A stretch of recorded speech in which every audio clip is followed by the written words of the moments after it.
কি হয়েছে কি হয়েছে কি হয়েছে ওর কি হয়েছে? হা হা হা হা হা, কি সুন্দর ওয়েদারটা, খুব চমৎকার। আকাশে মেঘের ভাব আছে, বাট এখনো বৃষ্টির কোনো আলামত নাই, কিন্তু বৃষ্টি হবে বলে মনে হচ্ছে। এবং ব্যবসা গরম, খুব গরম যাচ্ছে।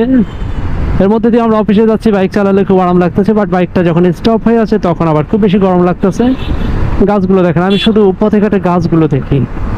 গাছ দেখলে সবুজ, যত বেশি সবুজের দিকে তাকাবেন তত বেশি আপনার চোখ প্রসারিত হবে, অর্থাৎ চোখের জন্য প্রশান্তি, এটা খুব জরুরি। একমাত্র সবুজ কালারের দিকে তাকালে চোখ প্রসারিত হয়, অর্থাৎ চোখ প্রশান্তি পায়। আচ্ছা, আমি যাবো ডানে। এখানে আবার সিগন্যাল, ছোট সিগন্যাল থাকে এখানে, খুব বেশি বড় সিগন্যাল থাকে না। বাপরে বাপ, ওরে গাড়িটা একটু, এই কি হয়েছে কি হয়েছে কি হয়েছে ওর কি হয়েছে?